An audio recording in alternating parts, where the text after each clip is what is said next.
Good evening, viewers. Welcome to Power Sector News. Today's headlines: NTPC's green hydrogen fueling station in Leh. US first solar to invest $684 million in India. Punjab to review the existing PPAs with private companies. Tata Power tops CRISIL ESG rating. Coming to the details. National Thermal Power Corporation Renewable Energy Limited has invited a domestic tender to set up India's first green hydrogen fueling station in Leh, Ladakh.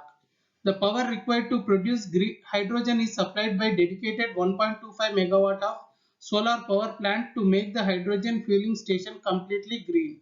Green hydrogen thus produced will be used for surface transport in the region. The successful execution of the project will also ease the surface transport issues of Union Territory of Ladakh and will prove to be the major boost to the tourism in the region.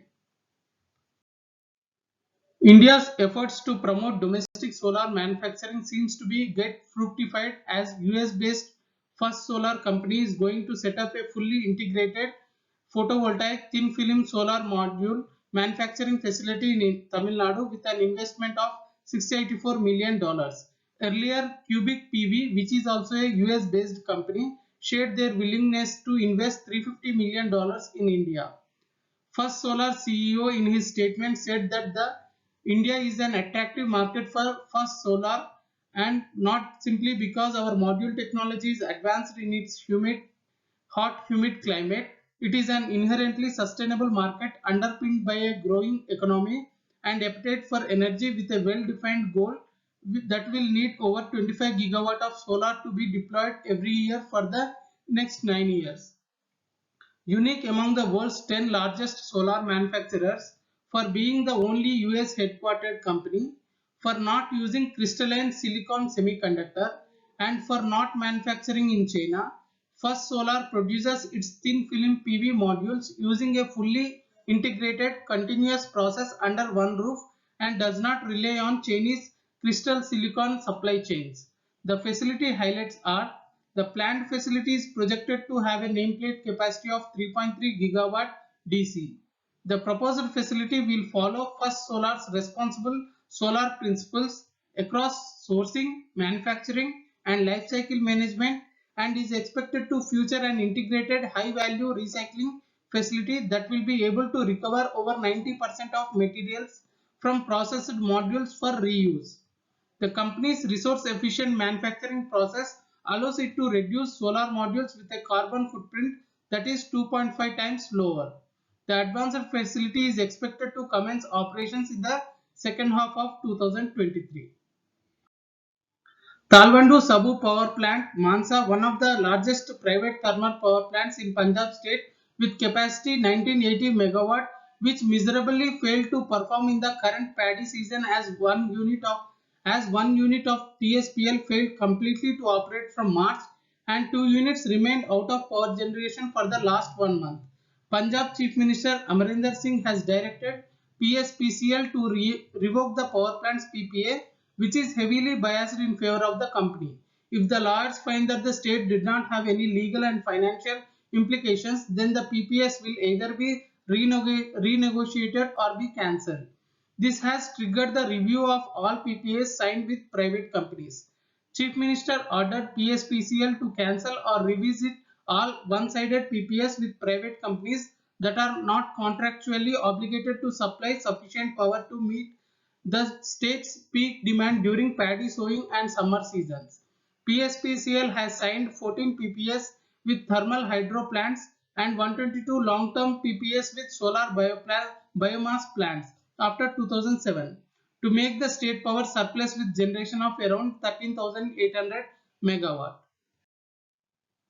CRISIL announced the ESG scores of 225 companies across 18 sectors in India, factoring in their track record and disclosure standards. This assessment was made voluntarily by CRISIL and is based on public available information. Tata Power has secured the highest score among its peers in the Indian power sector. The company is committed to its vision to empower a billion lives through sustainable, affordable and innovative energy and has fared well on all ESG parameters, scoring an impressive 61 in environment, 60 in social and 77 in governance.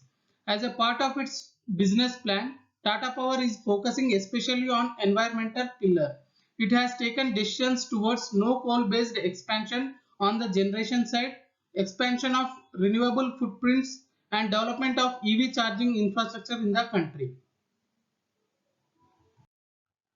Additional news today: 1.25 lakh indoor, commercial and industrial consumers with smart meters received 2.5 crores as power factor incentives from their DISCOM. KPA Global Infrastructure Limited has successfully commissioned a new capacity of 7.76 megawatt DC in its existing solar power plant in Bharuch district of Gujarat, making its cumulative capacity to 56.98 megawatt. Andhra Pradesh Power Coordination Committee saved around 2,342 crores in 2019 and 2020 through various cost-effective power initiatives, one of them being power purchase from open market supported by accurate demand estimation on day-ahead basis. India's nuclear power generation capacity expected to reach 22,480 megawatt by 2031. JSW joins hands with Australia's Fortescue Future for production of green hydrogen. Price discovery at Power Exchange. National Load Dispatch Center has scheduled 120.45 million units of power for tomorrow, cleared through Indian Energy Exchange. Coming to the price discovery details. Price discovered during night 1.63 per unit. Price discovered during day 2 rupees 16 paisa per unit. Price discovered during evening 2 rupees 78 paisa per unit. Price discovered round the clock 2 rupees 21 paisa per unit. Weighted average price is 2 rupees 30 paisa per unit. There is no congestion for power transfer in the network and the prices are uniform in all the regions. Thank you and good day.